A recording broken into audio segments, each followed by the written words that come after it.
Hi ബിഷ കുരിശിങ്കിലാണ്. രാവിലെ നല്ല തണുത്ത പ്രഭാതമായിരുന്നു കേട്ടോ. ഞാൻ നോക്കിയപ്പം ബേഡ്സ് എല്ലാം അവരുടെ തീറ്റകൾ തേടി ഇങ്ങനെ പറന്നുകൊണ്ടിരിക്കുകയാണ്. അവരുടെ കുഞ്ഞുങ്ങൾക്കൊക്കെ ആഹാരം കൊടുക്കണ്ടേ. അപ്പോൾ ഞാൻ ഓർത്തത് ബേഡ്സിനെ നോക്കിയിരുന്നാൽ എൻ്റെ ഫാമിലിക്ക് എനിക്ക് തീറ്റ കൊടുക്കണ്ടേ. അങ്ങനെ പെട്ടെന്ന് റെഡിയായിട്ട് ഞാൻ എന്ത് ചെയ്ത്, ഞാൻ പെട്ടെന്ന് പോയിട്ട് ഫയൽസൊക്കെ ചെക്ക് ചെയ്തിട്ട് റെഡി ആയിട്ട് ലൊക്കേഷനിൽ വന്ന് ദേവു, രാജു, അക്കു എല്ലാവരും ഉണ്ടായിരുന്നു. നമ്മൾ ആദ്യത്തെ ഷൂട്ട് നമ്മൾ കഴിഞ്ഞു. പിന്നീട് സീൻസൊക്കെ ഇങ്ങനെ വായിക്കുകയെന്നുണ്ടായിരുന്നു. കഥയൊക്കെ ഇങ്ങനെ വായിച്ച് പഠിക്കുകയാണ്.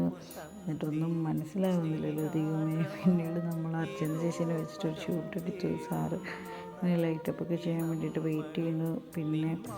പിന്നെ നമ്മൾ കുറച്ച് കഴിഞ്ഞപ്പോഴത്തേക്കും നമ്മുടെ രാജു ഹൗസിലാണ് ഷൂട്ട് ചെയ്യുന്നത്. നമ്മൾ പിന്നെ ഔട്ട്ഡോർ വന്ന് രമ്യനെ വെച്ചിട്ട് ഒരു ആവശ്യത്തിനോട്ടൊരു ഷൂട്ട് ചെയ്തു. വീണ്ടും നമ്മൾ രാജു ഹൗസിൽ വന്ന് ചേട്ടൻ പ്രിയ എല്ലാവരും ഉണ്ടായിരുന്നു. പിന്നീട് വീണ്ടും രാത്രിയായി. ഫയൽസൊക്കെ സെൻഡ് ചെയ്യാനുണ്ടായിരുന്നു. ഫയൽസൊക്കെ സ്റ്റുഡിയോയിലേക്ക് സെൻഡ് ചെയ്തിട്ട് അപ്പം രാത്രി ഒത്തിരിയായി, ടയേർഡായി, ഉറക്കം വരുന്നു. അപ്പം എല്ലാവരും പോയി കിടന്നുറങ്ങിക്കോ, ഞാൻ പോയി കിടന്നുറങ്ങട്ടെ. Good night.